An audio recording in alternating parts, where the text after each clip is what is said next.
الحمد لله نحمده ونستعينه ونستغفره ونؤمن به ونتوكل عليه ونعوذ بالله من شرور أنفسنا وسيئات أعمالنا من يهده الله فلا مضل له ومن يضلله فلا هادي له ونشهد أن لا إله إلا الله وحده لا شريك له ونشهد أن سيدنا ونبينا ومولانا محمدا عبده ورسوله صلى الله تعالى عليه وعلى آله وأصحابه وبارك وسلم تسليما كثيرا أما بعد فقد قال الله تعالى في القرآن المجيد والفرقان الحميد بعد أعوذ بالله من الشيطان الرجيم بسم الله الرحمن الرحيم يا أيها الذين آمنوا استعينوا بالصبر والصلاة إن الله مع الصابرين ولا تقولوا لمن يقتل في سبيل الله أموات بل أحياء ولكن لا تشعرون ولنبلونكم بشيء من الخوف والجوع ونقص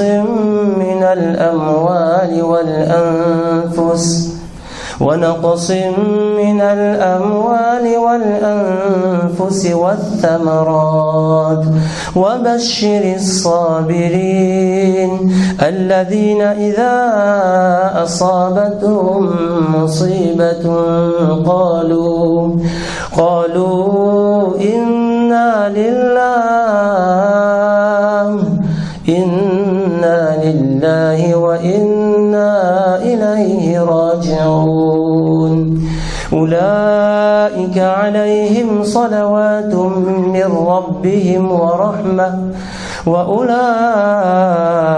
هم المهتدون وقال النبي صلى الله عليه وسلم عجبا لأمر المؤمن إن أمره كله خير وليس ذلك إلا للمؤمن إذا أصابته سراء شكر فكان خيرا له وإن أصابته ضراء فصبر فكان خيرا له أو كما قال عليه الصلاة والسلام صدق الله المولانا العظيم وصدق رسوله النبي الكريم ونحن على ذلك لمن الشاهدين والشاكرين والحمد لله رب العالمين.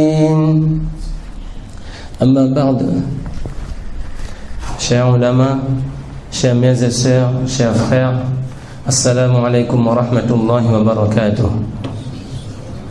Toutes les louanges appartiennent à Allah subhanahu wa ta'ala qui de par sa grâce nous permet ce soir ce moment de rencontre, un échange incha'Allah autour d'un thème qui est central, un thème très important puisqu'il aborde une notion qui est au cœur de la vie de chaque croyant, la notion de l'épreuve. Nous avons conscience, chacun de nous, mères et sœurs et frères, qu'Allah subhanahu wa ta'ala nous a envoyés ici sur cette terre pour une vie très courte et limitée. Et Allah subhanahu wa ta'ala, pour cette vie courte sur cette terre, eh bien il a voulu que cette vie ait un sens et un objectif. Il ne nous a pas créés en vain. أفحسبتم أنما خلقناكم عبثا وأنكم إلينا لا ترجعون. Chacun de nous, nous avons une certaine conscience qui nous habite en permanence. C'est cette conscience de notre retour à Allah subhanahu wa ta'ala. Chacun de nous avons la conscience de notre retour à Allah subhanahu wa ta'ala. Jazakallahu khairan. Hafizab, il a terminé sa lecture par wa qul i'malu fasayarallahu 'amalakum. Wa qul i'malu fasayarallahu 'amalakum. Et dit, agissez, et Allah il voit vos actes. Allah il voit ce que vous faites. Wa saturadduna ila 'alimil ghaibi wash shahada. Un jour vous retournerez au savant, à celui qui a la science du visible et de l'invisible, à celui qui a la science de l'invisible et de ce qui est présent. وَسَتُرَدُّونَ إِلَىٰ عَالِمِ الْغَيْبِ وَالشَّهَادَةِ فَيُنَبِّئُكُم بِمَا كُنتُمْ تَعْمَلُونَ. Et là, lorsque vous retournerez à Allah, eh bien Allah vous informera de ce que vous accomplissiez sur cette terre. Ça, c'est une conscience qui donne un sens à la vie de l'être humain. Si quelqu'un, il a juste cette conscience que demain, eh bien, je vais retourner à Allah. Et en retournant devant Allah, eh bien, je devrais rendre des comptes. Il y a une vie après cette vie. Eh bien, rien que cette conscience, rien que cette conviction de ce retour à Allah, eh bien, ça donne un sens à sa vie. Et il sait que maintenant, il a une certaine attitude à avoir sur cette terre par rapport à cette conscience qu'il habite en permanence. Et la vie qu'Allah subhanahu wa ta'ala nous a accordée sur cette terre, chers mères et sœurs et frères, eh bien Allah subhanahu wa ta'ala, il a voulu que c'est une vie dans laquelle se mêlent beaucoup de choses contradictoires. Il y a beaucoup d'états et de sentiments très opposés les uns aux autres et qui se mêlent à cette vie tout au long depuis notre naissance jusqu'à notre retour à Allah. Il y a dans nos vies de la joie, il y a dans nos vies de la tristesse, il y a du bonheur, il y a aussi le malheur, il y a des hauts, il y a des bas. Comment on dit pas les hauts, bas, les bas? Il y a des hauts et des bas. Il y a le succès, mais il y a aussi l'échec. Il y a des rires, mais les rires, on le sait, ne sont pas éternels. Beaucoup de fois, les rires laissent place tout simplement aux larmes. Et là où il y a des pétales de rose, il y a aussi quelques épines. Ça, c'est la vie de l'être humain sur cette terre. Il n'y a pas un état permanent qui l'accompagne. C'est d'ailleurs rassurant. S'il n'y avait qu'un seul état, imaginons la difficulté, qu'il n'y avait que la difficulté, ou qu'il n'y avait la maladie et que la maladie. Non. Le temps change. L'être humain, il passe étape après étape. Et c'est ainsi que sur cette terre, l'être humain, il vient et il vit, masha'Allah, des moments de grand bonheur, des moments de grande joie. Sa propre venue sur cette terre, eh bien, était une grande joie pour ses parents, pour sa famille. L'enfant, le bébé, il a poussé des cris, il a pleuré, mais autour, c'était, masha'Allah, c'était des sourires, c'était des félicitations, c'était des messages les plus beaux les uns, plus beaux que les autres. Masha'Allah, sa venue était un moment de joie. Cet enfant qui grandit sous les yeux de ses parents et qui en fait le bonheur de toute une maison, de tout un foyer, de toute une famille. Par la suite, cet enfant qui grandit, qui reçoit une éducation, qui devient, masha'Allah, quelqu'un d'intègre, qui reçoit, inshallah, dans notre société une éducation islamique. Allah subhanahu wa ta'ala illumine son cœur de la lumière du iman, qui se met à observer la salat, qui est dans ses ibadat, qui suit la sunnah, qui se marie un jour. Quel beau moment de la vie de celui qui se marie et de la vie de ses parents. Un frère m'a écrit, il m'a dit: oh là là, je ne peux pas décrire la joie qui habite mon cœur aujourd'hui, le jour du mariage de ma fille. Que le temps s'est passé, s'est écoulé si vite. Hier encore, je la portais dans mes bras et aujourd'hui, elle quitte la maison. Ce sont des moments de joie, Demain, les petits-enfants sont là, les enfants sont là, qui deviennent des petits-enfants pour les parents. Ce sont autant de moments de joie. Il va passer des examens, il va réussir, Inch'Allah, il va connaître des réussites dans sa vie matérielle, dans sa vie scolaire. Tout cela, ce sont des moments d'accomplissement, de grande joie, de bonheur. On en fait des invitations, on fait des fêtes. Il faut marquer le coup, Inch'Allah. Et, comme on l'a dit, il n'y a pas que ça. Sur cette terre, il y a aussi l'autre côté, l'autre face. La face cachée, en quelque sorte, de la vie. La face moins joyeuse. Que là où il y a le bonheur, eh bien, il y a aussi parfois la tristesse et la peine. Il y a tout simplement la perte d'un être cher. Il y a un échec. Il y a des difficultés sur le plan matériel. Il y a des difficultés sur le plan familial. Le couple qui s'était uni dans la joie, tout le monde disait vive les mariés, et quelque temps après, l'épreuve est là. L'enfant qui était là, masha'Allah, un bonheur, mais l'épreuve des enfants, eh bien, les parents font face à cette épreuve. Une rupture, un échec, une perte. Et tout cela, eh bien, cela fait partie de la vie de l'être humain. Et tous ces sentiments et tous ces états très contradictoires, très opposés, eh bien, ils viennent du fait de quoi? Eh bien, ils viennent du fait que la terre, eh bien, c'est une darul mihan. Allah subhanahu wa ta'ala a fait de la vie, de notre existence sur cette terre, darul mihan, c'est-à-dire une terre d'épreuve. Une terre où l'être humain il va connaître des étapes très différentes.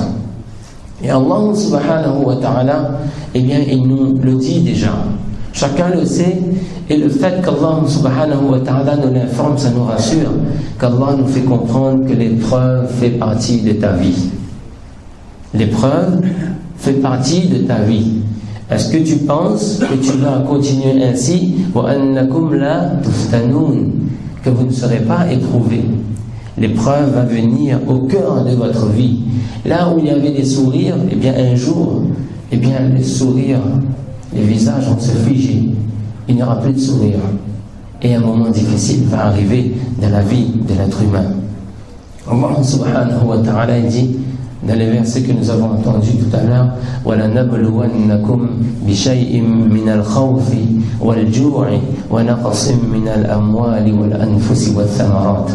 Vous savez mes frères, quand, Inch'Allah, le frère Nazir, que je remercie, Jazakumullahu khairan, tous les frères qui ont pris l'initiative de cette rencontre ce soir, quand on m'a donné ce sujet et quand j'ai commencé à lire, j'ai subhanallah, j'ai dit il faut des heures et des heures pour vraiment faire le tour de manière un peu plus approfondie de ce sujet si vaste.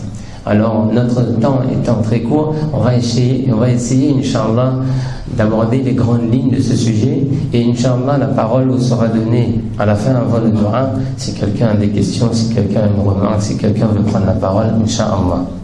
Allah subhanahu wa ta'ala, il nous rappelle les différentes sortes d'épreuves qui peuvent frapper la vie de l'être humain sur cette terre. وَلَنَبْلُوَنَّكُمْ بِشَيْءٍ مِّنَ الْخَوْفِ. Allah Ta'ala dit, nous allons vous éprouver avec un peu de peur. La peur est une des épreuves d'Allah subhanahu wa ta'ala sur cette terre. Il y a des gens qui connaissent une situation de guerre, une situation de conflit. Et même si on n'est pas dans cette situation de guerre et de conflit, il y a tout simplement autour de nous, parfois, eh bien, cette vie avec de la crainte, avec de la peur, avec des ennemis, avec des gens qui ne nous veulent pas forcément du bien, avec un danger qui nous guette en permanence, et bien ça c'est une épreuve. La famine, pour ces régions du monde où la possibilité de se nourrir est en soi un grand défi, donc c'est également une épreuve de la part d'Allah subhanahu wa ta'ala. Une diminution des biens. Chaque jour, autour de nous, des gens se plaignent qu'il n'y a pas assez de biens, qu'on n'a pas assez d'argent. Il y a des situations très difficiles sur le plan social. C'est difficile de joindre les deux bouts. Il y a des situations d'endettement, de surendettement. Notre île, malheureusement, bat des records. Eh bien, c'est également une des épreuves de la part d'Allah subhanahu wa ta'ala. Et parfois, nous sommes touchés dans notre personne. Il y a la maladie, il y a la déception, il y a l'échec, il y a les faiblesses, il y a tout simplement l'épreuve qui nous touche directement au fond de nous-mêmes. Alors, lorsque il y a donc toutes ces épreuves qu'Allah subhanahu wa ta'ala il cite, c'est-à-dire ces différentes natures d'épreuves, à travers la peur, à travers le danger, à travers la famine, à travers les biens matériels, à travers la santé, à travers la famille, eh bien la question est donc posée, est-ce que l'épreuve, eh bien c'est un châtiment ou c'est une élévation spirituelle?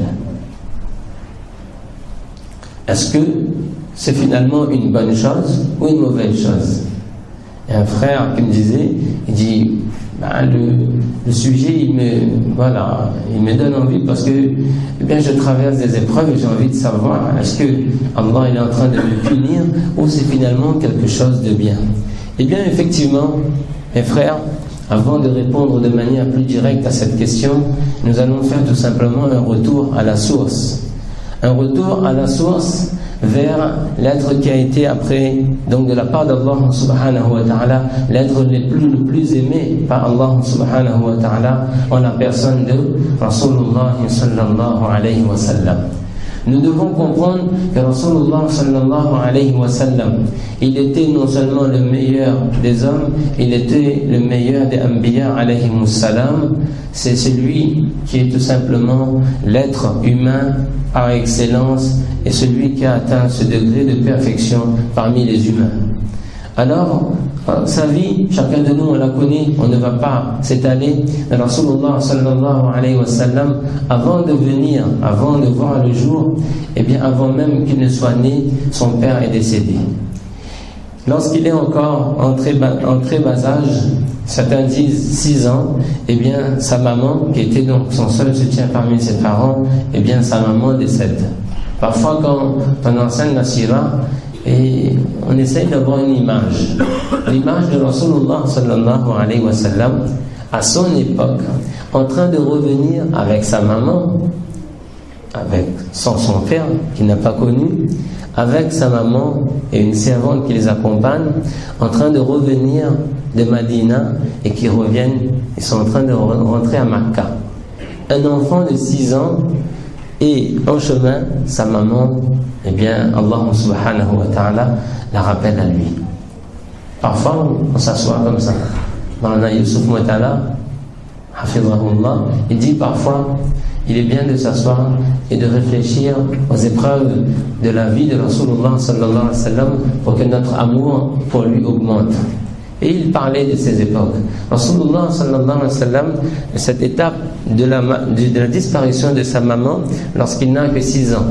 Il dit quel est l'état d'un enfant dans ce chemin désertique, avec une servante qui l'accompagne seul, et il rentre à Makkah et l'enfant de 6 ans est revenu sans sa maman. Quelle va être sa vie? Quelle va être tout simplement la nuit arrivée lorsqu'il va dire où est ma maman? Parce qu'on ne s'imagine pas, mais parfois il faut se poser ces questions. C'est-à-dire qu'à celui qu'Allah il aime le plus, avant qu'il ne vienne sur cette terre, Allah lui reprend son père, et lorsqu'il est encore tout petit, Allah lui reprend sa maman. Il est ensuite très proche de son grand-père, qui l'aime de manière très affectueuse, et Allah rappelle également son grand-père à lui. Rasulullah sallallahu alayhi wa sallam, il perd ses plus grands soutiens les uns après les autres, et ensuite il continue à grandir. Et nous connaissons toute sa vie d'adulte également, lorsqu'il va devenir prophète, toutes les preuves de sa mission, et également les épreuves qui vont le toucher sur le plan personnel. Il a connu la pauvreté. On connaît tous que parfois, une lune, 2 lunes, c'est-à-dire 2 mois qui se succédaient sans que le feu ne s'allumait dans la maison de Rasulullah sallallahu alayhi wa sallam. Et ses filles, ses enfants qui décèdent devant lui, ses filles qui décèdent, ses fils qui décèdent, Ibrahim qui décède dans ses bras, radiyallahu anhu.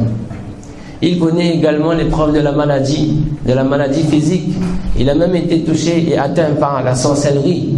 Finalement, tous les différents types d'épreuves qui puissent exister, eh bien Allah subhanahu wa ta'ala a voulu que le meilleur des hommes et le plus aimé d'Allah subhanahu wa ta'ala, eh bien il vive chacune de ces épreuves. Parce que sa vie devait être pour nous uswatun hasana. Ça devait être pour nous un modèle parfait.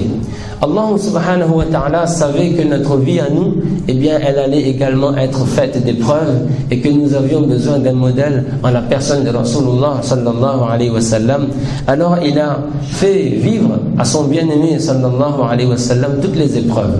Parfois les gens sur la terre ils vivent une épreuve, par exemple matérielle, par exemple la santé, par exemple la famille. Mais Rasulullah sallallahu alayhi wa sallam, en une seule personne, eh bien toutes les différentes natures d'épreuves, eh bien elles étaient réunies en lui. Eh bien quelle a été alors son attitude? On avance, les types d'épreuves, Rasulullah sallallahu alayhi wa sallam, et quelle a été son attitude dans l'épreuve? Vous savez, la première chose à faire pour le croyant, lorsqu'il apprend une bonne nouvelle, lorsqu'il apprend une mauvaise nouvelle, ou lorsqu'un mal l'atteint, c'est ce que nous avons entendu tout à l'heure, alladhina idha asabathum musiba. Allah Ta'ala il dit qu'il faut faire preuve de patience. As-sabr, c'est tout simplement, vous vous doutiez bien que si on allait parler d'épreuves, eh bien on allait également parler tout simplement de la patience. Parce que la patience est l'arme face à l'épreuve. Allah subhanahu wa ta'ala il dit que lorsque on fait preuve de patience, eh bien tout d'abord, lorsqu'un mal nous atteint, qalu inna lillahi wa inna ilayhi raji'un. Je vous ai dit, cette conscience qui nous habite en permanence, c'est se dire que j'appartiens à Allah et que nous retournerons à Allah subhanahu wa ta'ala. Hadith Salama radiyallahu anha, vous connaissez Salama radiyallahu anha. Elle avait un mari, un époux qui s'appelait Abu Salama radiyallahu anhu. Et c'était un couple qui s'aimait, qui avait un très grand amour réciproque. Salama radiyallahu anha, elle aimait, elle chérissait vraiment son époux. Allah subhanahu wa ta'ala a voulu et il l'a éprouvé. Abu Salama radiyallahu anhu décède. Et en plus, ce hadith, c'est elle-même qui le rapporte. Elle le raconte elle-même, elle dit que Rasulullah sallallahu alayhi wa sallam, il a dit, lorsqu'une difficulté touche le croyant, eh bien qu'il dise inna lillahi wa inna ilayhi raji'un. Tout le monde connaît cette partie-là, mais il est bien d'apprendre la partie qui va venir après. Allahumma ajurni fi musibati wa akhlifni khayran minha. Oh Allah, récompense-moi de cette épreuve et en retour de cette difficulté et épreuve, donne-moi quelque chose de meilleur. Alors Salama radiyallahu anha, elle dit que quand mon époux est décédé, je me suis dit ayyul muslimina khayrun min abi salamata. Qui parmi les hommes qu'il y a autour de nous ici pourrait être meilleur qu'Abu Salama? Parce que le doua dit donne-moi quelque chose de meilleur. Mais qui est meilleur qu'Abu Salama? Elle dit mais toutefois j'ai lu le doua que Rasulullah sallallahu alayhi wa sallam a enseigné et elle dit Allah Ta'ala m'a fait voir ce qui était meilleur qu'Abu Salama parce que c'est Rasulullah sallallahu alayhi wa sallam qui m'a épousé par la suite. Ça c'est le yaqid. Lisez ce doua avec conviction. Parce que ce n'est pas n'importe qui l'a dit, c'est Rasulullah sallallahu alayhi wa sallam. Une épreuve nous touche, inna lillahi wa inna ilayhi raji'un. Vous savez, ça fait la force du croyant. La force du croyant, c'est de savoir à quoi s'accrocher. Une fois, on était sur le front de mer de Saint-Paul, au moment de l'observation de la lune, pour Ramadan ou pour Eid, et il y avait un jeune couple non musulman qui était là. Le monsieur s'est approché, il m'a dit qu'est-ce que vous faites là, tous les musulmans réunis comme ça. Je lui ai expliqué l'observation de la lune Et ensuite, la discussion s'est engagée et on parlait tout simplement de la foi, du iman. On a profité pour un petit moment de da'wah. Et lui, il m'a dit, je suis athée, mais vous avez de la chance. Il m'a dit, je suis athée, mais vous avez de la chance. Il m'a dit, quand une difficulté vous atteint, vous avez quelque chose à quoi vous accrocher. Il dit, nous, quand un malheur nous atteint, eh bien, on n'a rien. On n'a rien. On ne sait pas vers quoi se tourner. Et le musulman, il a une force. Parce que de manière tout à fait humaine, lorsque l'épreuve le touche, eh bien, il a mal. Mais il va se consoler. Innama ashku bathi wa huzni ila Allah. Il se retourne vers Allah. Yaqub alayhi salam, il a perdu son fils. Yusuf alayhi salam disparu, perdu, on ne le retrouve pas. Eh bien, il a dit, oh Allah, eh bien, je me plains à toi. Ma peine, ma tristesse, c'est à toi que j'en fais part. Et cette personne athée, il m'a dit, donc je suis athée, mais vous avez de la chance. Et ça, c'est une grande grâce. C'est pas de la chance, c'est une faveur de la part d'Allah subhanahu wa ta'ala de nous avoir donné cette conviction, de nous avoir donné ce iman qui nous permet de retourner vers lui lorsque ça va moins bien. Et à travers ce retour vers Allah, eh bien, l'être humain, il se renforce. Il ne fléchit pas, il ne tombe pas. Donc c'est Salama radiyallahu anha qui nous a enseigné, qui nous a rappelé ce hadith, de ce dua que Rasulullah sallallahu alayhi wa sallam nous a enseigné. Donc première chose, la patience. Vous me direz, la patience c'est facile. C'est facile de le dire, mais c'est moins facile de vivre et de faire preuve de patience. Mais c'est ce qu'Allah il aime. Wallahu yuhibbus sabirin wa bashiris sabirin. Donne la bonne nouvelle à ceux qui sont patients. Et la patience, c'est la belle patience. Fasabrun jamil. Comment les commentateurs ils ont expliqué Fasabrun jamil? Une belle patience. Souvent on dit qu'Allah t'accorde une belle patience. Qu'est-ce que ça veut dire? Des fleurs, c'est joli, c'est décoré? Non. Il dit la belle patience, c'est la patience dans laquelle tu n'as pas de révolte vis-à-vis d'Allah. Vous savez, on a traversé une épreuve et une dame qui n'était pas musulmane, elle m'a dit, monsieur, vous savez, c'est injuste ce que vous vivez. Je dis, c'est injuste. C'est-à-dire, Dieu, il n'a pas le droit de vous faire ça. Vous voyez? Et fasabrun jamil, c'est quoi? Là, chaque wafi, il n'y a pas de révolte vis-à-vis d'Allah. Qui est plus juste qu'Allah? Qui est plus juste qu'Allah? Donc, la belle patience, c'est tout simplement, si on ne peut dire quelque chose de bien, eh bien on garde le silence et on dit fasabrun jamil.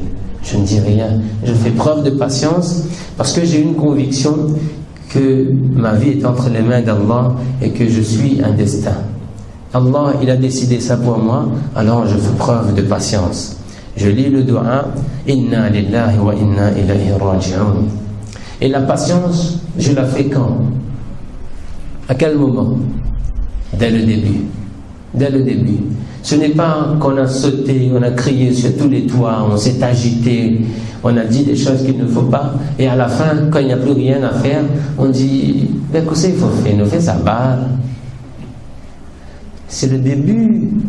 As-sabru indas sadmatil oula. Ça c'est les hadiths, Inch'Allah, on parle qu'à partir des versets du Coran et des hadiths. Rasulullah sallallahu alayhi wa sallam, il passe près d'une tombe. Il y a une maman qui est sur la tombe de son fils. Rasulullah sallallahu alayhi wa sallam qui voit cette femme pleurer un peu donc dans cette agitation et il lui dit Ittaqillaha wasbiri, crains Allah et fais preuve de patience. Et elle ne sait pas c'est qui lui dit ça. Elle est devant la tombe, elle entend une voix qui lui dit ça et elle dit mais qu'est-ce que tu en sais? C'est-à-dire c'est moi qui vis mon épreuve. C'est facile de dire fais preuve de patience. Par la suite, on lui a dit, tu sais à qui tu as répondu comme ça? C'est Rasulullah sallallahu alayhi wa sallam. Alors, elle va s'excuser auprès de Rasulullah sallallahu alayhi wa sallam pour dire, effectivement, il faudrait que je fasse preuve de sabr. Et Rasulullah sallallahu alayhi wa sallam dit, as-sabru inda sadmatil oula. C'est au premier moment. Lorsque ça arrive, c'est dès maintenant qu'il faut faire preuve de sabr. C'est pas quand tu t'es complètement dévidé, tu n'as plus d'énergie, tu dis fais ça balle, fais ça balle. Vous voyez? Et pourquoi je vous dis que le iman c'est un grand bienfait? D'un côté, on a celui qui a fini par laisser place au désespoir, et de l'autre côté, eh bien, l'attitude du croyant qui est invité à dire Alhamdulillah, oh Allah. Tu dis Alhamdulillah. Ton épreuve, eh bien, Alhamdulillah. Hamida wa starja'a. Inna lillahi wa inna ilayhi raji'un. Et au lieu de finir comme ça, eh bien, Inch'Allah, Allah subhanahu wa ta'ala lui donne une force pour non seulement continuer, Inch'Allah, sa vie terrestre, mais Allah subhanahu wa ta'ala, à travers nos épreuves, eh bien, il nous réserve un degré très très élevé. Et un petit point, ou alors je le laisse, Inch'Allah, dans les questions, parce que le temps il passe toujours, quelques petits points. C'est une note mais très importante, s'il vous plaît, beaucoup de fois, parce qu'on a l'occasion de parler aux gens qui osent se confier, etc. Il ne faut pas avoir de la culpabilité lorsque vous êtes éprouvé. Lorsqu'il y a une épreuve qui vous touche, soit sur le plan du couple, soit sur le plan des enfants, soit parce qu'on n'a pas d'enfant, soit parce qu'on a un enfant mais qui est en train de prendre un chemin très mauvais, soit parce qu'on a perdu un autre proche, ou quoi que ce soit, n'importe quelle difficulté qui arrive, s'il vous plaît, ne vous culpabilisez pas. Ne vous dites pas, c'est parce que je suis mauvais qu'Allah il est en train de me punir. Dites-vous, je suis croyant, certainement qu'Allah il veut me donner quelque chose de meilleur. Dites-vous, je suis croyant, Allah il veut m'élever encore. Je suis croyant, Allah il veut me rapprocher encore davantage de lui. Rasulullah sallallahu alayhi wa sallam, lorsqu'il a reçu la révélation, il a couru chez lui, il était agité. Hadrat Khadija radiyallahu anha, qu'est-ce qu'il lui a dit? Elle a dit non, jamais qu'Allah, wallahi la yuzik Allah abada. Jamais Allah ne va te déshonorer. Parce que tu es quelqu'un de bien. Elle lui rappelle innaka la tasilur rahim wa tahmilul kal wa tu'inu ala nawaibil haqq. En un mot, il lui dit tu es quelqu'un de bien. Si tu es quelqu'un de bien, ton épreuve ne peut pas être une punition. Allah jamais il ne va te déshonorer à travers ça. Peut-être tu es agité, mais peut-être qu'Allah, certainement qu'Allah il t'aime et il va t'élever. Et d'ailleurs c'était le cas. Qu'est-ce que c'était? C'était un châtiment ça? C'était quoi? C'était le début de la révélation du Coran. Et Rasulullah sallallahu alayhi wa sallam qui venait d'être investi, en quelque sorte, c'était l'investiture de la mission. Rasulullah sallallahu alayhi wa sallam venait de devenir Khatamun Nabiyyin, le sceau des prophètes sallallahu alayhi wa sallam. Donc, pas de culpabilité. Deuxièmement, on a vu que dans l'épreuve, il y a beaucoup de récompenses. Mais s'il vous plaît, ne demandez jamais une épreuve. Ne souhaitez jamais une épreuve. L'épreuve, quand elle est là, eh bien, on fait face à l'épreuve. On fait face avec toute l'attitude digne dont on a parlé. Mais jamais ne demandez l'épreuve. Parce que nous sommes trop faibles pour supporter l'épreuve. Rasulullah sallallahu alayhi wa sallam, il va rendre visite à un homme. Et le hadith, il dit qu'il était devenu kal-farkha. C'est-à-dire, le corps était devenu comme un petit oiseau. Tellement la maladie l'avait rongé. Rasulullah sallallahu alayhi wa sallam le regarde et il lui dit tu as dû demander quelque chose à Allah. Tu as dû faire un doua, toi. Il a dit oui. Mais tu as demandé quoi? Il dit j'ai demandé à Allah Allahumma in kunta mu'aqibi fil akhirah fa'ajjil uqubati fid dunya. Oh Allah, si tu dois me châtier dans le akhirat, mais châtie-moi autant maintenant même dans le dunya. Vaut mieux me punir ici et comme ça j'ai plus de punition là-bas. Qu'est-ce que le Rasul il a dit? Il a dit Masha'Allah, quel iman? Jamais. Il a dit Subhanallah, la tutiqu, la tastati'. Gloire à Allah, mais tu ne peux pas, tu n'as pas la capacité. Tu n'as pas la force de faire face à une telle épreuve.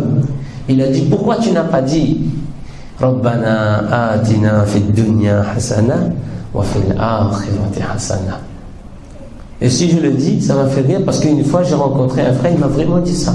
Il a dit moi je dis à Allah, s'il y a pour punir là, ben punis ici même.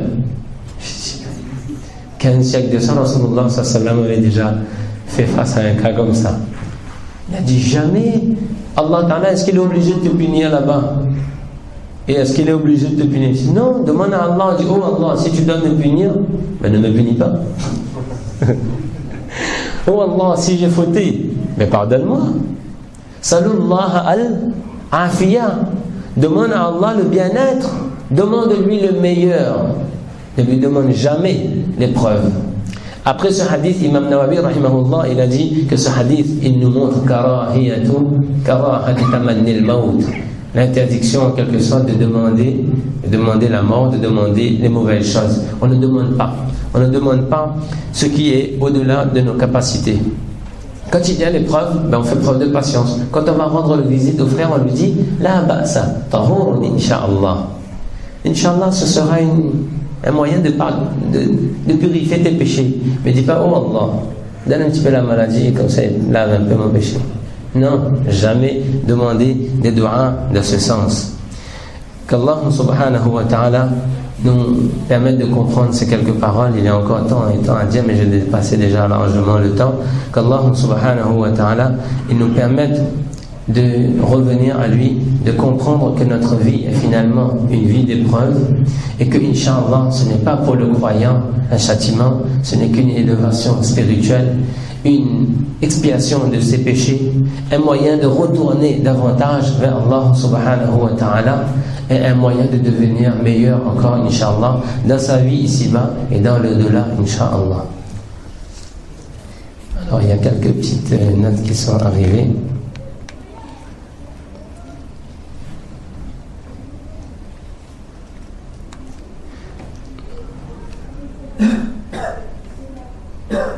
Alors, il y a une question qui a été posée, et là j'invite avant, sans fausse modestie, mes collègues qui sont également ici à m'éclairer également et à me corriger si je me trompe. La question est un peu plus longue, mais la personne demande qu'en est-il du musulman qui a mis fin à ses jours à cause de la difficulté des épreuves qu'il a subies. D'accord? Parce que on sait que le suicide est condamnable en islam, c'est une chose qui n'est pas permise. Qu'en est-il de ce croyant? Eh bien, nous suivons, et mes collègues, Inch'Allah, me corrigeront si je me trompe, que le suicide, eh bien, ce n'est pas un séjour éternel en enfer comme on dit. On rappelle que le suicide, on n'a pas le droit. Rasulullah sallallahu alayhi wa sallam, il a même dit, ne souhaitez même pas la mort. La yatamannayanna ahadakum al-maut. Ne demandez pas la mort. Si un jour une personne arrive dans une situation très extrême où elle se dit que c'est fini, je n'attends plus rien de la vie, eh bien, le maximum qu'elle puisse dire, le prophète sallallahu alayhi wa sallam a dit, ce n'est pas de demander la mort. فَإِن كُنْتَ لَا بُدَّ فَاعِلًا فَلْيَقُلْ, qu'ils disent اللهم احيني ما كانت الحياة خيرا لي وتوفني إذا كانت الوفاة خيرا لي. Oh Allah, garde-moi en vie si la vie est meilleure pour moi et donne-moi la mort si la mort est meilleure pour moi. C'est le maximum qu'il puisse faire, mais jamais souhaiter directement la mort. Maintenant, si une personne a mis fin à ses jours, eh bien, on espère la miséricorde d'Allah subhanahu wa ta'ala, comme vous le dites vous-même dans la question, étant donné qu'avant de se suicider, il avait le iman. En plaisantant, je disais même à quelqu'un, c'est possible qu'avant de se suicider, il a même dit ashhadu an la ilaha illallah, c'est-à-dire man kana akhiru kalamihi dakhala al-jannah. Il a dit qu'avant de le suicider, il a lu la shahada. Mais c'est vrai, c'est-à-dire qu'une personne dans ce moment de désespoir, elle décide de mettre fin à ses jours, mais c'est sûr qu'en étant croyant, tu te dis, attends, autant lire la shahada et le kalima avant de mourir. Donc, Inch'Allah, on espère que ce n'est pas une condamnation éternelle. Cette question-là, est son soir avec Allah, nous vivons la pose de questions pour tout le monde, que plus d'essais de savoir pour l'augmentation et ça de savoir, de l'espoir qu'on a. Inch'Allah. Donc, Maulana Shakil me dit de rappeler au contraire, pour que ce genre de personnes, eh bien, au contraire, on fait des doigts pour lui, et à nous de faire des Isal et Sawab, des Isal et Thawab, de lire et d'envoyer des récompenses pour ces personnes, pour qu'Allah subhanahu wa ta'ala augmente davantage son degré et qu'il lui accorde son pardon.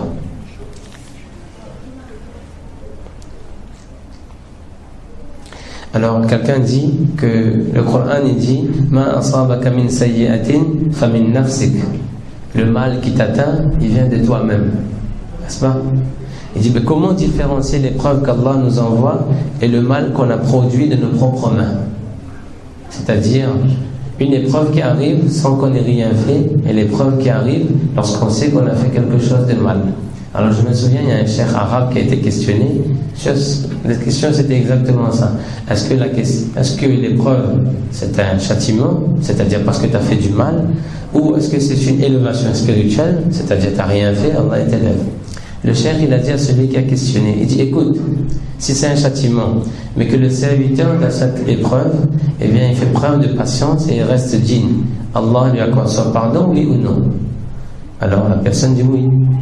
Il dit, celui qui n'a fait aucun mal et qui fait face à une épreuve et fait preuve de patience et il a une attitude digne, Allah lui élève son degré, oui ou non?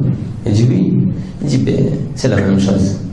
Il dit quelle que soit l'origine de ton problème, de tes épreuves, eh bien là, on va dire, au final, c'est la même chose, c'est-à-dire l'expiation des péchés et l'élévation des degrés auprès d'Allah. C'est pour ça que certains disent que si c'est à cause d'un péché, à cause du mal qui vient de toi, Allah il pardonne les péchés. Et si tu n'as pas fait de mal, eh bien Allah il élève davantage du degré. Mais ça reste un peu c'est un peu la même chose.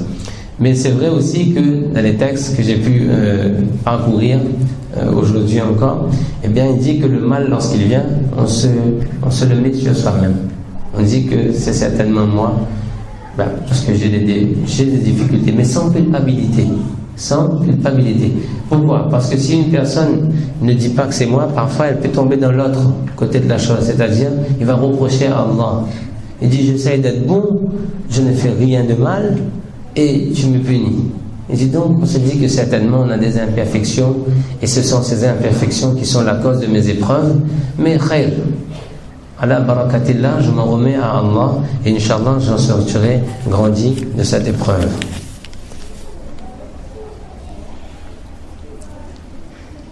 Voilà, ça c'est une question, mais je pense qu'on a répondu à cela. Est-il permis de demander à Allah Ta'ala lors d'un dua de reprendre notre vie le plus tôt possible dans le cas où on ne supporte plus une épreuve?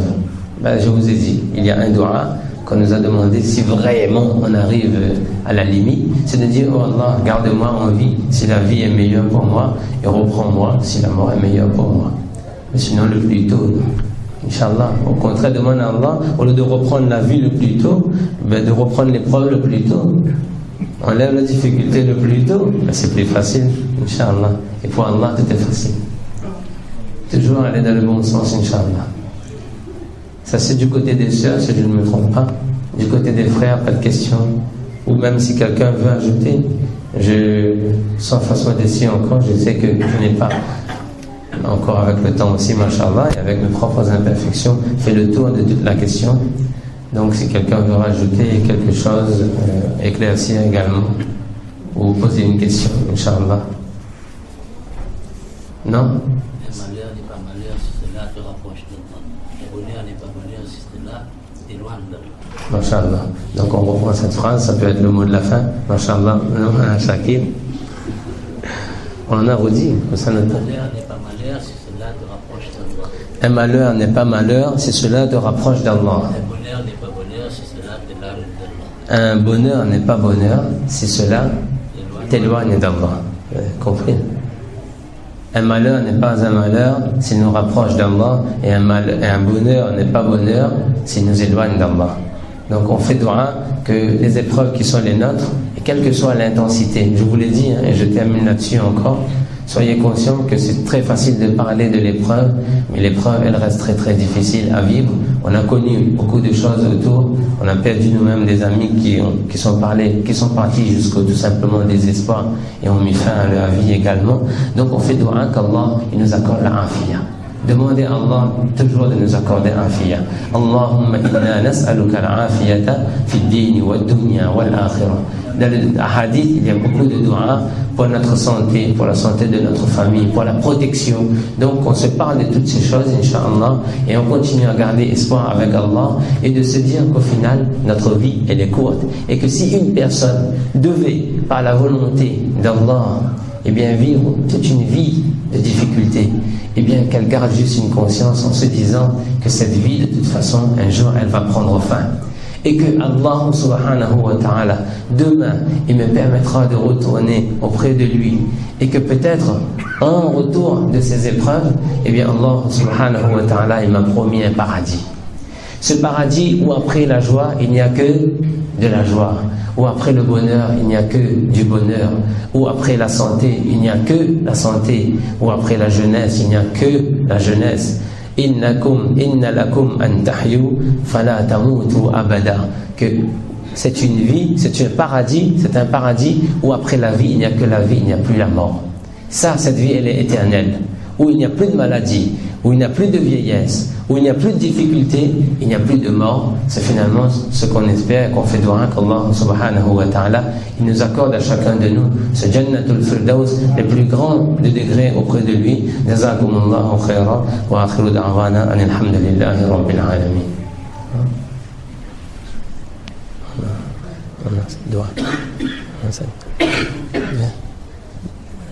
Bien, bismillah.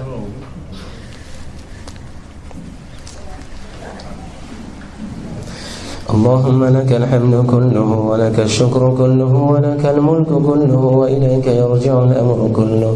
اللهم لا أحصي ثناء عليك أنت كما أثنيت على نفسك. اللهم لك الحمد حتى ترضى ولك الحمد إذا رضيت ولك الحمد بعد الرضا. اللهم لك الحمد كما ينبغي لجلال وجهك وعظيم سلطانك يا من ليس كمثله شيء وهو السميع البصير. اللهم صل على سيدنا محمد وعلى آل سيدنا ومولانا محمد وبارك وسلم.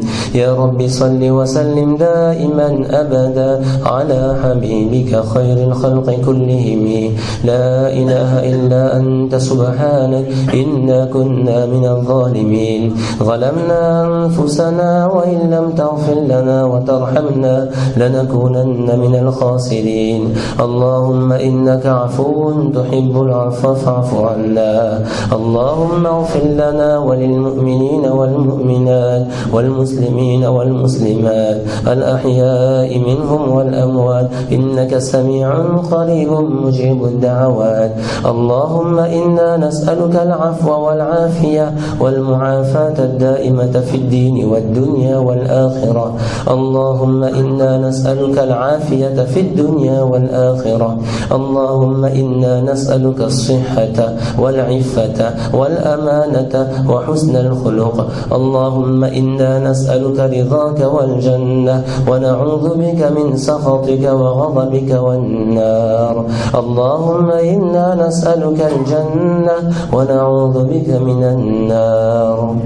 Ya Allah, accorde-nous le pardon de nos péchés. Ya Allah, pardonne tous nos péchés.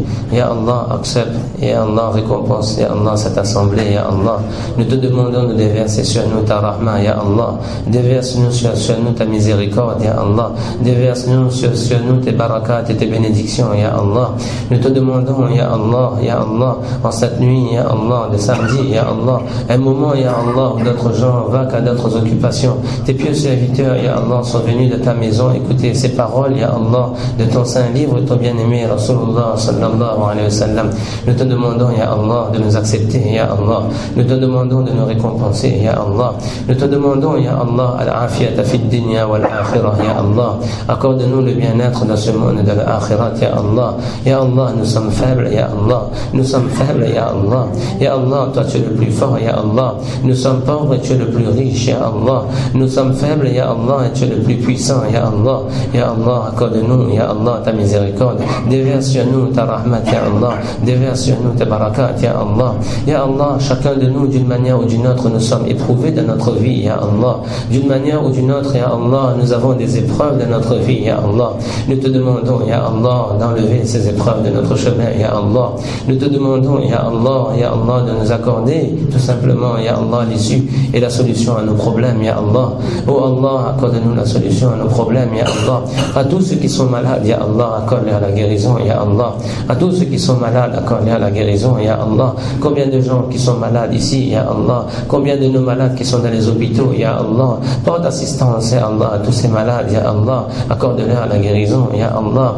D'autres gens, Ya Allah, sont éprouvés dans leur couple, Ya Allah. Accorde le muhabbat dans leur couple, Ya Allah. Ramène l'amour dans les familles, Ya Allah. Ramène l'amour dans leur couple, Ya Allah. Ramène l'entente dans leur couple, Ya Allah. Ramène la stabilité dans leur foyer, Ya Allah. D'autres qui sont éprouvés par leurs enfants, Ya Allah. Fais que leurs enfants soient obéissants, Ya Allah. Accorde-nous, Ya Allah, des enfants qui soient obéissants, Ya Allah. Des enfants qui soient la fraîcheur de nos yeux, Ya Allah. À ceux qui ne sont pas encore mariés, Ya Allah, accorde-leur, Ya Allah, une compagne et un compagnon bon et pieux, Ya Allah. À ceux qui sont mariés et qui n'ont pas d'enfants, Ya Allah, accorde-leur une progéniture pieuse, Ya Allah. À ceux qui sont éprouvés sur le plan matériel, Ya Allah, accorde-leur la solution à leurs problèmes, Ya Allah. À ceux qui sont endettés, permets-les, Ya Allah, de rembourser leurs dettes, Ya Allah. Permets-nous, Ya Allah, de vivre une vie de paix, Ya Allah. Une vie de paix, Ya Allah. Une vie de tranquillité et de quiétude, Ya Allah. Ya Allah, illumine nos foyers, Ya Allah. Ya Allah, tranquillise nos couples et nos familles, Ya Allah. Ya Allah, la ummat est dans les paléchani, dans les difficultés, dans les épreuves, Ya Allah. Chacun connaît, Ya, le poids de sa difficulté. Chacun connaît le poids de son épreuve, Ya Allah. Ya Allah, Ya Allah, le secours ne vient que de toi, Ya Allah. L'issue ne vient que de toi, Ya Allah. La solution ne vient que de toi, Ya Allah. Nous nous tournons vers toi, Ya Allah. Nous t'implorons, Ya Allah. Vers toi, nous levons les mains, Ya Allah. Et nous te disons, Ya Allah, aide-nous, Ya Allah. Aide-nous, Ya Allah.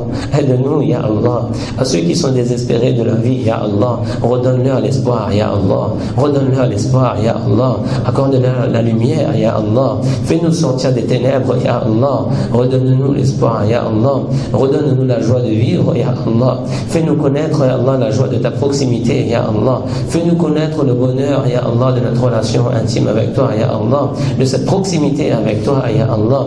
De cette relation de serviteur, Ya Allah, devant son Seigneur, Ya Allah. Oh Allah, nous sommes des créatures faibles, Ya Allah. Mais tu es le créateur fort et généreux, Ya Allah. Déverse sur nous ta miséricorde, Ya Allah. Accompagne-nous dans toutes nos épreuves, Ya Allah.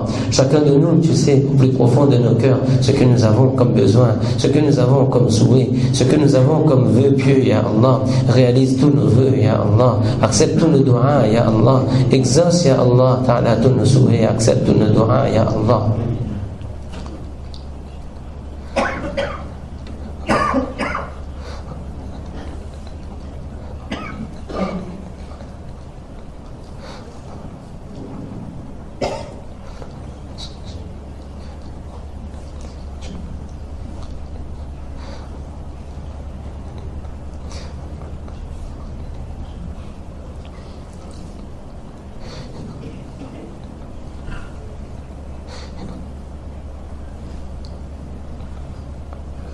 Ya Allah, au moment où nous faisons ces doigts, Ya Allah, nous avons à l'esprit beaucoup de ces gens qui sont dans des difficultés, Ya Allah, qui nous ont fait part, Ya Allah, ou dont on est au courant, Ya Allah.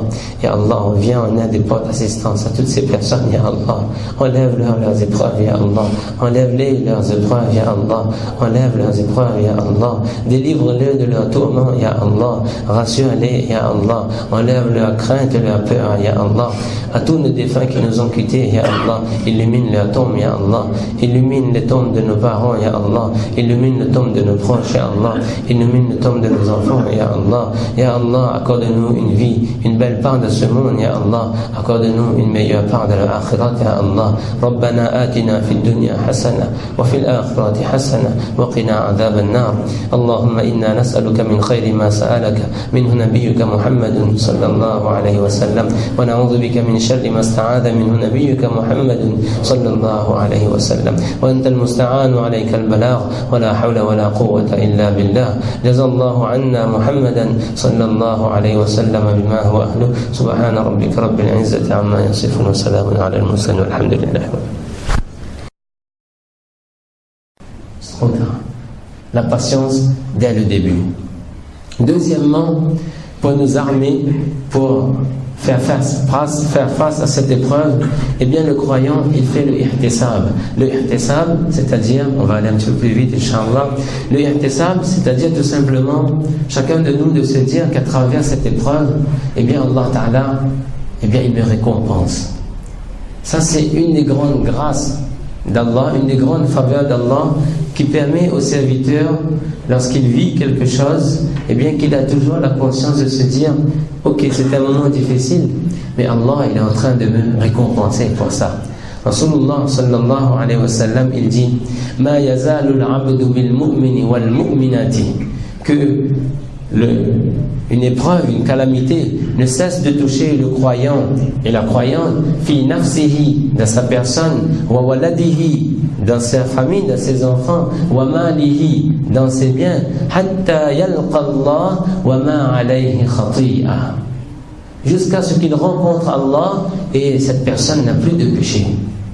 Le serviteur, le croyant qui se dit mon épreuve est difficile, mais Rasulullah sallallahu alayhi wa sallam, il m'a cité, il m'a rappelé les plus belles des vertus quant à celui qui fait preuve de patience et qui accepte et qui tout simplement de manière sage, eh bien il fait preuve de patience dans l'épreuve.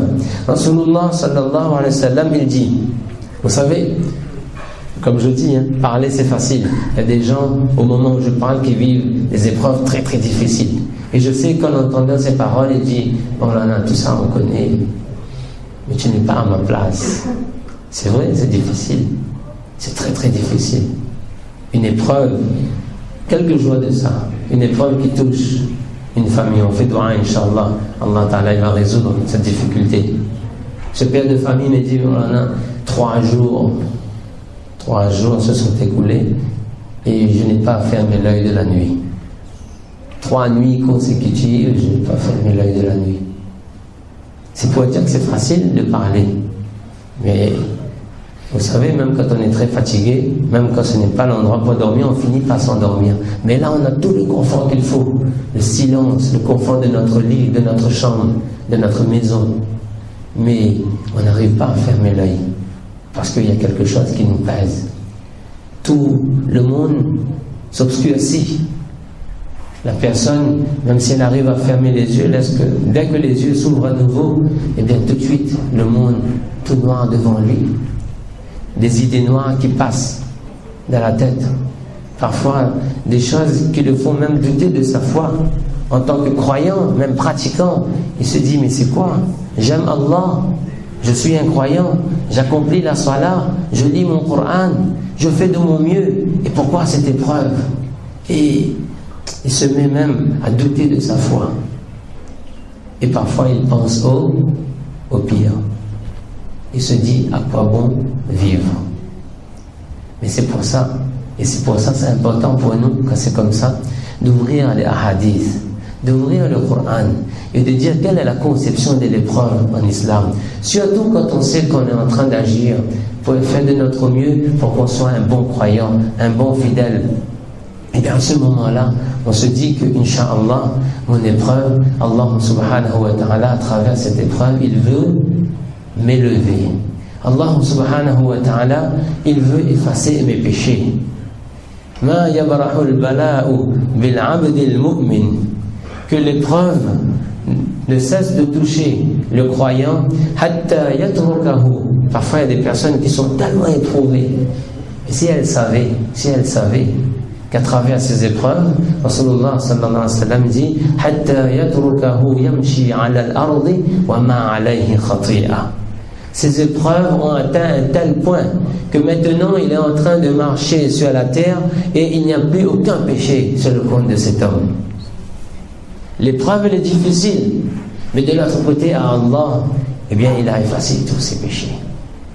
Allah subhanahu wa ta'ala, pour chaque petit mal qui nous touche, eh bien il nous récompense. Une petite peine, min hammin wala ghammin wala nasabin wala wasabin wala huznin wala adhan illa kaffara Allah bihi khataya. Une petite tristesse, une petite peine qui nous touche, une petite fatigue, nous dit Rasulullah sallallahu alayhi wa sallam. Le croyant, quand il est fatigué aussi, il se dit, je suis fatigué et Allah il est en train de me récompenser ma fatigue. J'ai eu peur pour quelque chose, il dit, Allah m'a récompensé pour la peur que je viens d'avoir. Il est tombé un petit peu malade, et bien Allah il m'a récompensé à travers ma maladie. Hatta shawkata yushakuha. Rasulullah il dit une petite épine qui touche comme ça sans faire exprès un bois, quelque chose qui nous a touché, on fait aïe. Et il y a une récompense qui est écrite auprès d'Allah, il y a des péchés qui sont effacés. Ça c'est les promesses de Rasulullah sallallahu alayhi wa sallam. Vous savez, les épreuves, elles expient les péchés et elles élèvent notre degré. Parfois, hadith authentique, Allah subhanahu wa ta'ala, Rasulullah il dit que parfois Allah Ta'ala a déjà écrit pour le serviteur un certain degré auprès de lui, c'est-à-dire un degré très élevé auprès de lui. Sauf que les œuvres et les bonnes actions de cette personne ne lui permettent pas d'atteindre ce haut degré. Alors comment il va l'atteindre?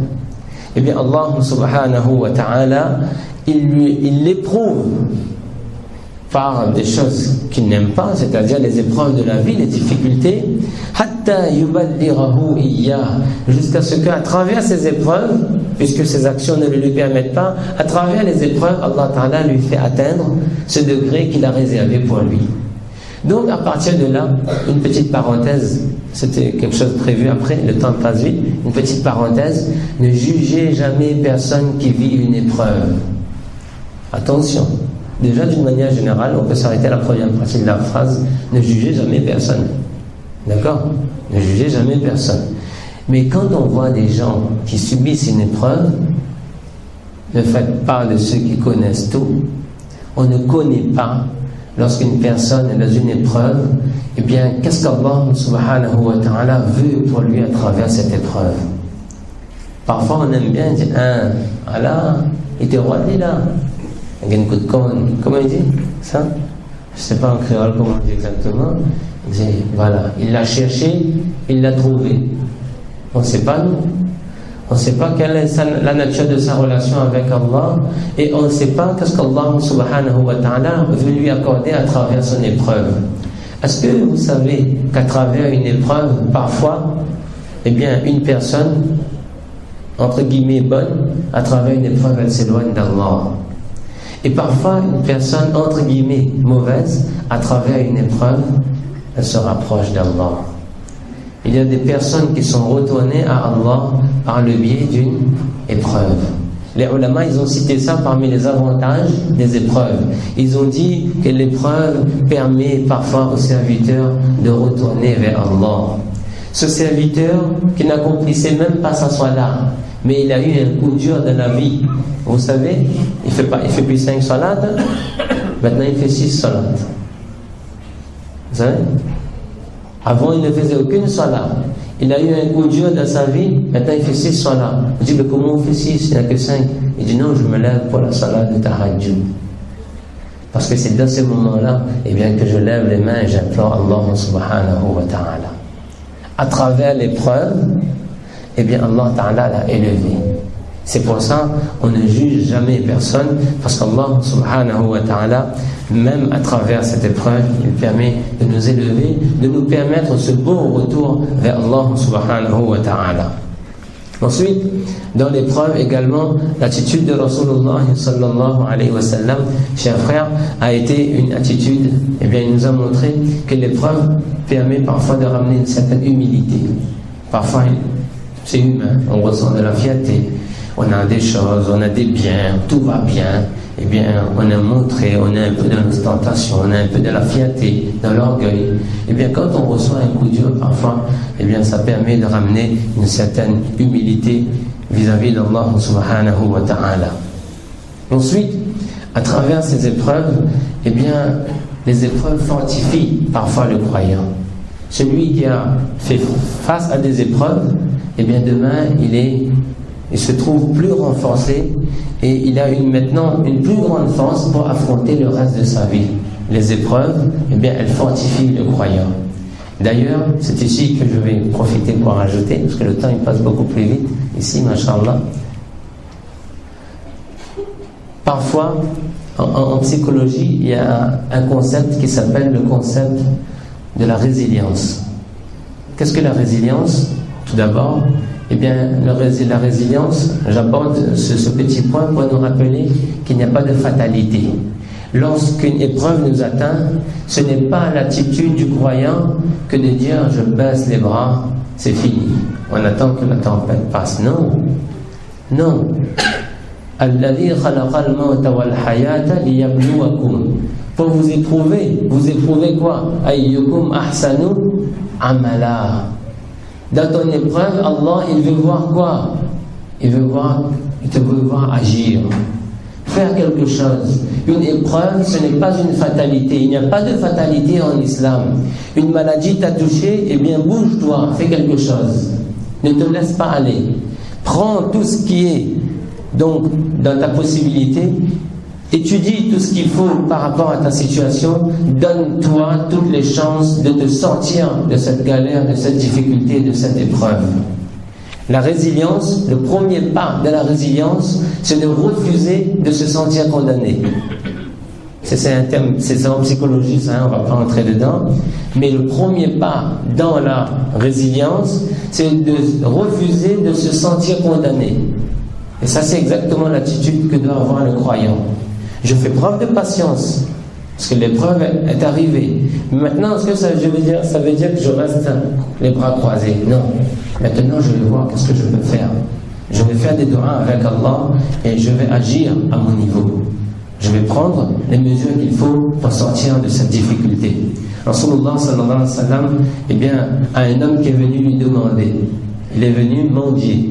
Rasulullah sallallahu alayhi wa sallam, il a dit: est-ce que tu as des objets chez toi? Parce que c'était un homme qui était pauvre. Il dit: oui, j'ai un ou deux objets. Il a ramené. Rasulullah sallallahu alayhi wa sallam a pris ces objets. Il lui a dit: on va vendre tes objets. Et en ayant vendu ces objets, il a eu un peu d'argent. Ça, tu utilises pour ta famille. Avec ça, tu vas t'acheter. Il est parti s'acheter quoi? Une hache. Et ensuite, il coupait du bois. Il allait vendre du bois. Et Rasulullah sallallahu alayhi wa sallam, il a dit: ça c'est mieux pour toi. Ça c'est mieux pour toi que tu viennes demain, le jour du Qiyamah, devant Allah, avec le signe du mendiant devant Allah. Bouge, fais quelque chose. Tu ne te laisses pas aller. Yaqub alayhi salam, il a perdu un fils. Il a dit: fasabrun jamil. Il a dit: innama ashku bathi wa huzni ila Allah. Mais il a dit à ses fils: ya baniya idhabu fatahassasu min Yusuf. Allez chercher Yusuf. Battez le terrain. Allez le chercher. On ne reste pas assis les bras croisés. Donc, quelles que soient les situations, eh bien, le croyant, eh bien, il n'a pas de fatalité. Il va mettre toutes les chances de son côté pour qu'il sorte de cette épreuve. Après, on verra ce qu'Allah subhanahu wa ta'ala a écrit pour lui dans cette épreuve. Quand je vous dis également que la foi, c'est une chance, c'est que chacun de nous, eh bien, on doit également s'armer de beaucoup de ar-ruju' ila Allah. Il retourne vers Allah. Il fait istighfar. Il fait des doigts avec Allah subhanahu wa ta'ala. Et ensuite, comme je vous l'ai dit tout à l'heure, eh bien, il ouvre les hadiths et il regarde. Il regarde ce qu'Allah subhanahu wa ta'ala lui a promis dans telle et dans telle situation. Masha'Allah, Rasulullah sallallahu alayhi wa sallam, j'appelais un frère tout à l'heure, Allah subhanahu wa ta'ala l'a éprouvé sur le plan de la santé, un problème à l'œil. Rasulullah sallallahu alayhi wa sallam, il dit: que lorsque j'éprouve mon serviteur par les deux choses qui lui sont chères, c'est-à-dire ses deux yeux, il fait preuve de patience, eh bien, c'est difficile, quelqu'un perd la vue, mais Allah, il dit: fais preuve de patience, car ta récompense, c'est quoi? C'est le paradis auprès d'Allah subhanahu wa ta'ala. Finalement, il atteint son objectif à travers cette épreuve. Quelqu'un, il perd un enfant. Eh bien, Rasulullah sallallahu alayhi wa sallam, eh bien, il faut lire parce que ce sont des promesses véridiques. Hadrat Abu Sinan, un compagnon, il dit que j'étais donc dans le qabr de mon fils. Mon fils est décédé et j'étais descendu dans la tombe. Et lorsque je remonte de la tombe, eh bien, Abu Talha al-Khawlani, un autre compagnon, il m'a dit, Ala ubashiruka, ya Aba Sinan. Il dit, oh Abu Sinan, est-ce que je ne devrais pas t'annoncer une bonne nouvelle? Il dit, Bala, bien sûr, annonce-moi la bonne nouvelle. Et il dit, Haddathani Abduhak ibn Abdirrahman, an Abi Musa al-Ash'ari, radiyallahu anhu, qala. أن رسول الله صلى الله عليه وسلم قال. Il lui raconte donc un hadith et il dit que voilà d'un tel qui a entendu de Rasulullah sallallahu alayhi wa sallam dire que lorsque Allah subhanahu wa ta'ala il reprend l'enfant d'un serviteur, et bien Allah subhanahu wa ta'ala et bien il s'adresse à ces anges qui ont repris l'âme de cet enfant et Allah il dit qadartum walada abdi. Oh, vous les anges, vous avez repris l'âme de l'enfant de mon serviteur? Ils disent Na'am. Allah dit Qabathum thamarata fuadihi. Vous avez pris le cœur, le fruit de son cœur. Les anges ils disent Na'am. Et Allah il dit Mada qala abdi. Dans cette épreuve, qu'est-ce que mon serviteur il a dit? Alors les anges ils disent Hamida wastarja'a. Il a fait les louanges d'Allah et il a dit Inna lillahi wa inna ilayhi raji'un. C'est une épreuve. Et il faut lire. Rasulullah sallallahu alayhi wa sallam, il raconte, il dit ce hadith, il dit Allah subhanahu wa ta'ala, il donne un ordre aux anges. Il dit allez, ibnu, vous les anges, ibnu lahu baytan fil jannah wa sammuhu bi baytil hamd. Allez construire pour ce serviteur une demeure au paradis et appeler cette demeure la demeure de la louange, le Baytul Hamd. C'est-à-dire que je lui ai pris quelque chose. En plus, vous savez, les ulama ils disent construire une demeure au paradis, ça veut dire qu'Allah vous donne quoi? Pour profiter de la demeure, il faut être où? Il faut être dans le Jannat.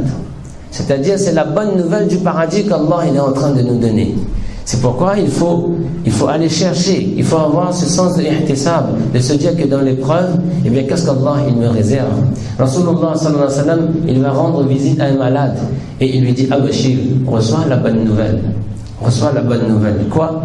Eh bien Allah subhanahu wa ta'ala, par ta maladie, yudhib Allahu bihi al-khataya. Allah ta'ala, il fait disparaître tous tes péchés. Masha'Allah. Donc le serviteur, il a cette attitude de positiver, de regarder ce qu'Allah subhanahu wa ta'ala va lui accorder de bien dans ses épreuves. Vous savez, lorsqu'on lit les récits des grands, masha'Allah, on voit des attitudes qui vont nous étonner. Vous avez l'attitude de Urwa ibn Zubayr radiyallahu anhu.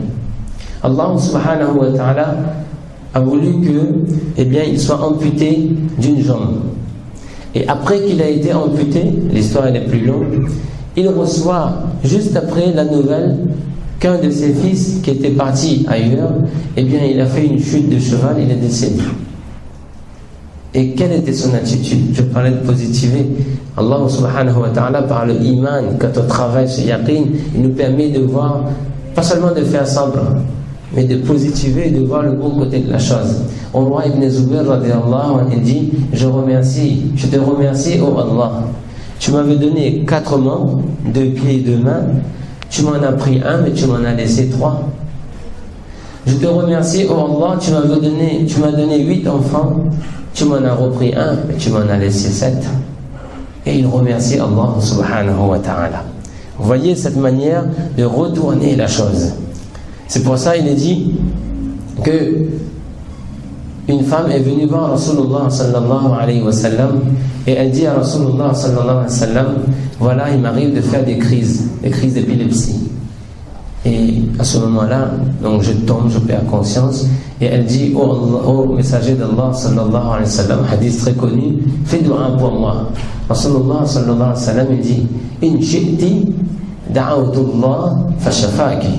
Si tu veux, je fais dua avec Allah et tu auras la guérison. Wa in shi'ti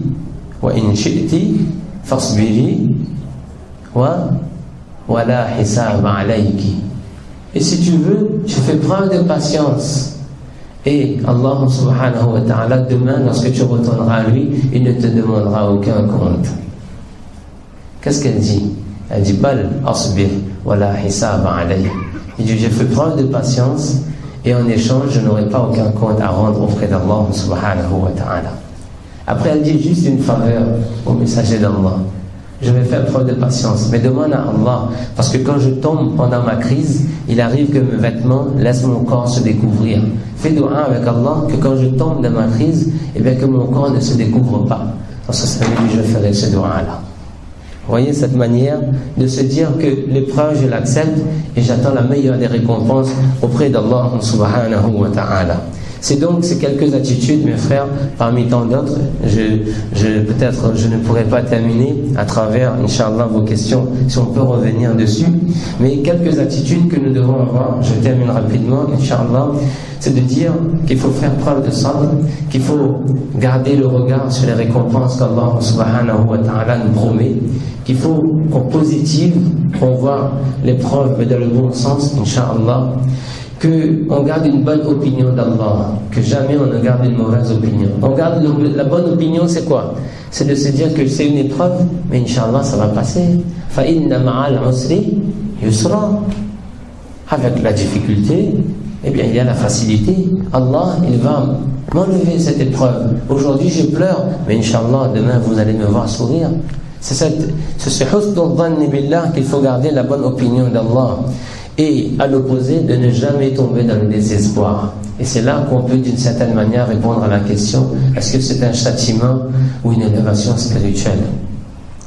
Si quelqu'un se laisse aller au désespoir, et que dans son désespoir, il se laisse tout simplement aller à s'éloigner d'Allah, il ne fait pas preuve de patience, il se révolte, et il déclare qu'Allah a été injuste.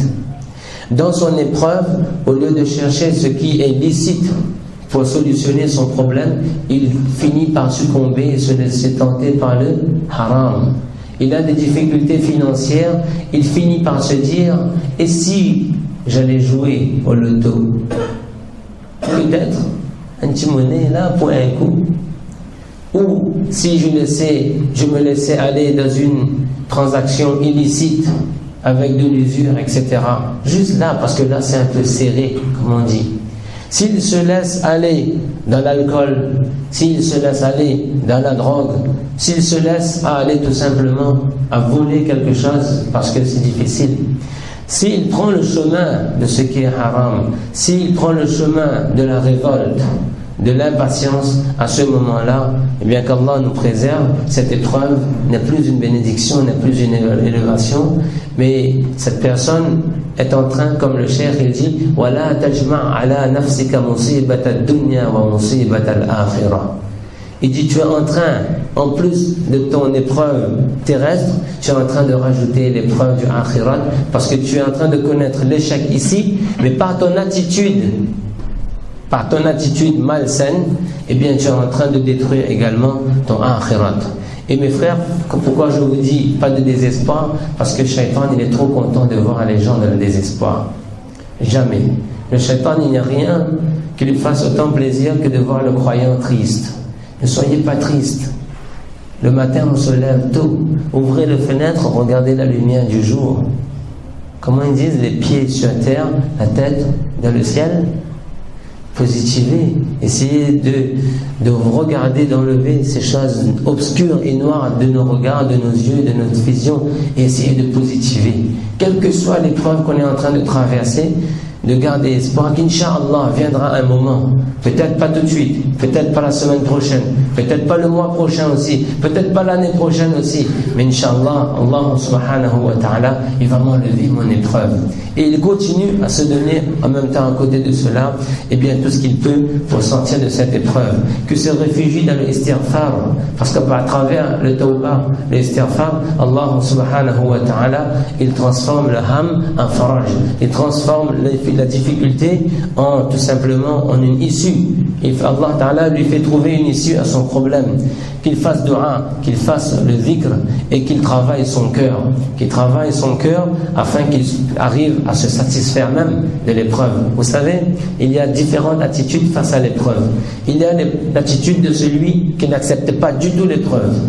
Ça, c'est condamnable. Il y a l'attitude de celui qui ne dit rien. Il ne dit rien, mais intérieurement, il n'accepte pas. Ça aussi, ce n'est pas bien. Après, il y a une troisième attitude, c'est l'attitude de celui qui accepte l'épreuve. Il dit « j'accepte ». Mais il y a un degré au-delà de ça, c'est celui qui est content de son épreuve. Ça, c'est un peu plus difficile. C'est difficile. Une épreuve arrive et on est content. Mais parfois, eh bien, les savants nous écrivent, ils nous disent qu'il n'est pas un vrai connaisseur celui qui n'a pas considéré une épreuve comme un bienfait et qui n'a pas considéré une facilité comme un châtiment. C'est-à-dire parfois, parce que quand on parle d'épreuve, vous savez, on pense toujours maladie, difficulté, la plaie, décès. Vous savez qu'il y a une épreuve par le mal et qu'il y a aussi une épreuve par le bien. Vous savez que la pauvreté c'est une épreuve, mais la richesse est une épreuve. Nous savons que la maladie est une épreuve, mais la santé c'est une épreuve. Beaucoup de fois, Allah il nous éprouve dans l'aisance, dans la facilité, dans la richesse, dans la santé.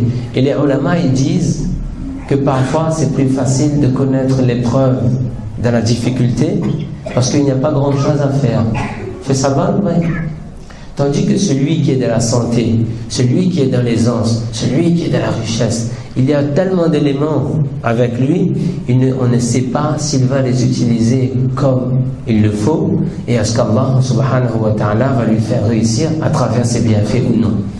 C'est pourquoi, je vous ai dit tout à l'heure, on ne juge pas, on ne sait pas, Allah dans sa sagesse, eh bien comment il éprouve les gens et on ne se dit pas que celui qui a moins, il a échoué, celui qui a plus, il a réussi. Chaque élément et chaque état, chaque situation reste une épreuve. La santé est une épreuve, la maladie est une épreuve. La richesse est une épreuve, la pauvreté est une épreuve. Et ainsi de suite, dans toutes les autres affaires de la vie, eh bien Allah subhanahu wa ta'ala, il nous éprouve de manière différente. À chacun de nous de comprendre tout simplement qu'on a le devoir tout simplement de s'en remettre avec iman, avec yaqin. On retourne vers Allah subhanahu wa ta'ala et chacun de nous, Inch'Allah, on fait l'effort de comprendre voilà, à la fin, Inch'Allah, qu'il y a juste on va pas tout détailler, mais l'épreuve, elle n'est pas pour le croyant, Inch'Allah, une punition et un châtiment. Allah, quand il nous a donner le iman, eh bien il nous aime déjà. C'est ce que chacun de nous on doit se dire. Allah il m'a donné le iman, il m'aime. Inna izam al-jaza ma'a izam al-bala. Ma'a izam al-bala. Que les plus grandes des récompenses auprès d'Allah, ce seront avec les plus grandes des récompenses avec les plus grandes des épreuves. Et idha ahabba Allahu 'abdan ibtala. Lorsqu'Allah il aime un serviteur, eh bien il l'éprouve. Eh bien c'est ça que nous devons garder à l'esprit, qu'Allah il m'aime et il m'éprouve, mais j'ai la foi, j'ai l'iman, Allah il m'aide. Je termine encore sur ce que j'ai dit tout à l'heure par un petit incident qui me revient à l'esprit. Un ami non musulman est venu me voir et me dit Chokat, il faut que tu viennes voir absolument tout de suite, un gros souci. Il vient me voir, un ami un peu âgé. Il me dit voilà, il est arrivé quelque chose de très très difficile dans ma vie. Qu'est-ce qui s'est passé? Il dit j'ai une fille qui habite dans un autre pays et la fille de sa fille est décédée. Donc ma petite fille est décédée. Il m'a dit c'est dur, c'est dur, c'est dur. Après il m'a dit moi je suis ici et je continue à prendre les nouvelles de ma fille. Je lui dis ma fille est-ce que ça va, est-ce que tout va bien, est-ce que tu veux papa vienne à tes côtés pour quelques jours? Il dit non papa ça va aller. Il me dit là je viens à toi parce que je viens d'apprendre que ma fille a fini par se suicider.